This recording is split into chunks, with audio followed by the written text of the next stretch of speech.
आपने अक्सर देखा होगा कि जब किसी व्यक्ति की डेड बॉडी बरामद होती है तो पुलिस सबसे पहले सब का पंचनामा भरकर उसे पोस्टमार्टम के लिए भेजती है। आपके दिमाग में अक्सर यह सवाल जरूर उठा होगा कि आखिर ये पोस्टमार्टम क्या है। इस वीडियो के माध्यम से हम आपको बताने जा रहे हैं कि पोस्टमार्टम क्या है, पोस्टमार्टम क्यों करते हैं और पोस्टमार्टम किन चरणों में कैसे किया जाता है।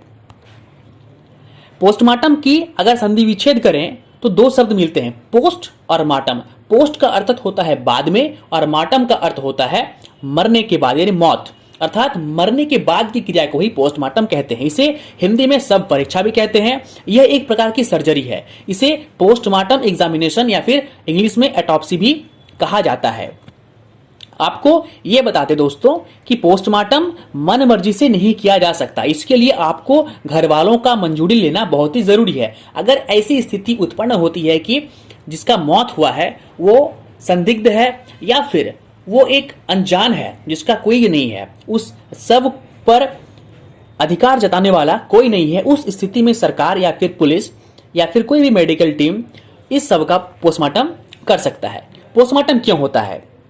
पोस्टमार्टम क्यों होता है, ये एक सवाल है। तो आपको बता दें कि पोस्टमार्टम इसलिए किया जाता है क्योंकि इससे मौत के वजह का पता लगाया जा सकता है। आपको पता होगा कि सामान्य परिस्थितियों में मौत होने पर अक्सर परिवार वाले किसी सदस्य के मरने के बाद उसके शव का पोस्टमार्टम नहीं कराते हैं। लेकिन जब मौत संदिग्ध हालत में हो, जब लगे कि ये एक सुसाइड है या फिर उस आपराधिक मामले है या फिर संदिग्ध स्थिति में उसकी मौत हुई है, लग रहा हो कि सुसाइड हो या एक्सीडेंटल केस हो या लग रहा हो कि मर्डर हो, उस स्थिति में ही पोस्टमार्टम किया जाता है। अगर किसी बूढ़े बुजुर्ग की मौत होती है तो उस पर पोस्टमार्टम नहीं करते क्योंकि वो एक सामान्य स्थिति है मौत की।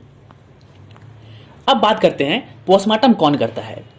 जो व्यक्ति इस कार्य को अंजाम देता है उसको पैथोलॉजिस्ट कहते हैं। हिंदी में उसको विकृति विज्ञानी भी पुकारा जाता है। वैसे तो वो एक सामान्य डॉक्टर ही होता है, लेकिन वो इन कार्य में सक्षम होता है। इसके लिए उसे स्पेशल ट्रेनिंग दी जाती है। उसकी मदद के लिए सहायक भी होते हैं। पोस्टमार्टम के दौरान शव की चीरफाड़ का काम इन्हीं के जिम्मे होता है और ये अपने काम को अंजाम देकर डॉक्टर को रिपोर्ट बनाने में हेल्प करते हैं। पोस्टमार्टम किन मामलों में होना जरूरी है? आपराधिक मामलों में खास तौर पर पोस्टमार्टम की बहुत अहमियत है।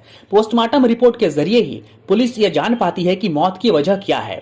मृतक को जहर देकर मारा गया है या फिर उसकी मौत मारपीट से हुई है या फिर मरने का कारण दम घुटना है या मौत कितने घंटे पहले हुई है आदि। मृतक से जुड़े किसी मामले में कोर्ट में पक्ष रखने के लिए भी पोस्टमार्टम रिपोर्ट ही काम आती है। अब बात करते हैं इसके अवधि की, किस समय पोस्टमार्टम करना सही है।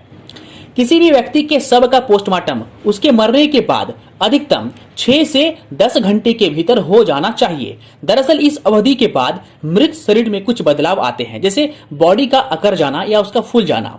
अगर एक लाइन में कहें तो 6 से 10 घंटे के बाद शव सड़ना शुरू हो जाता है, गलना शुरू हो जाता है और इससे जो है उसके मौत की असली वजह का पता नहीं लग पाता। इसलिए 6 से 10 घंटे के अंदर में ही अगर शव का पोस्टमार्टम हो जाता है तो यह तथ्य खुल जाएगी कि शव का उस जो लाश है उसकी मृत्यु किस स्थिति में हुई है, क्यों हुई है।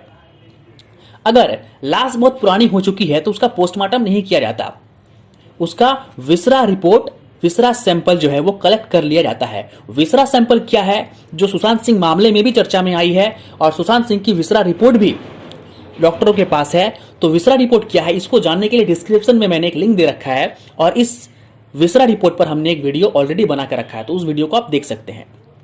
अब बात करते हैं पोस्टमार्टम में क्या मुश्किल है। पोस्टमार्टम की बहुत बड़ी चुनौती है इसकी खुद की शरीर, बॉडी।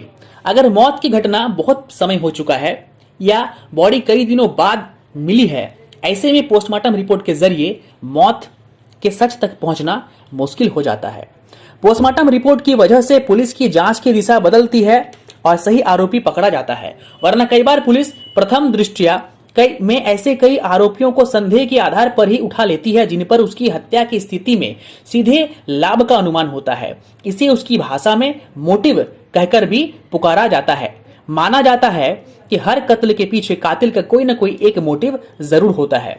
अब बात करते हैं पोस्टमार्टम कब होता है। अक्सर आपने देखा होगा पोस्टमार्टम रात में नहीं होता है, पोस्टमार्टम दिन में होता है। इसका भी एक कारण है कि बिजली की रोशनी में खून का रंग बदल जाता है यह लाल की जगह बैंगनी दिखाई पड़ता है। इसके साथ ही चोट का भी रंग बदला हुआ दिखाई देता है। इसी वजह से रात में पोस्टमार्टम नहीं किया जाता, क्योंकि फिर इससे व्यक्ति की मौत के सही कारणों का पता बिल्कुल नहीं चल पाता। संदिग्ध का जो पोस्टमार्टम है वह 2 चरणों में होता है। पहले चरण में शरीर के बाह्य यानी बाहरी स्थिति का परीक्षण होता है, एक्सटर्नल पार्ट ऑफ बॉडी, जैसे कि मृतक के शरीर का विकास कैसा है, मृतक का स्वास्थ्य कैसा है, उसका लिंग कौन सा है, यानी वो स्त्री है या पुरुष, उसकी त्वचा का रंग कैसा है, उसके बालों का रंग कैसा है, कहीं उसके शरीर पर कोई चोट के निशान वगैरह तो नहीं है। सब की बाहरी जांच के बाद फिर शरीर के आंतरिक अंगों की जांच की जाती है कि शरीर में कोई अंदरूनी चोट तो नहीं, कहीं कोई हड्डी टूटी तो नहीं, आंत में सूजन तो नहीं, किसी खास अंग में भीतरी तौर पर कोई विशेष बदलाव तो नहीं है, आदि। इसी जांच के लिए शरीर को खोला जाता है और जांच के बाद फिर से शरीर को बंद कर दिया जाता है। दोस्तों, उम्मीद है कि पोस्टमार्टम क्या है, पोस्टमार्टम क्यों किया जाता है और इसका जो स्टेप है आपको समझ में आ गया होगा। बस इतना ही है पोस्टमार्टम में। बाकी तो बहुत सारी चीजें हैं मेडिकल टर्म में जो आपको समझ में नहीं आएंगी। अगर इससे भी संबंधित आपको और भी कोई वीडियो चाहिए तो आप कमेंट कर सकते हैं। वीडियो को अंत तक देखने के लिए आपका बहुत बहुत धन्यवाद। Thank you for watching evening अड्डा।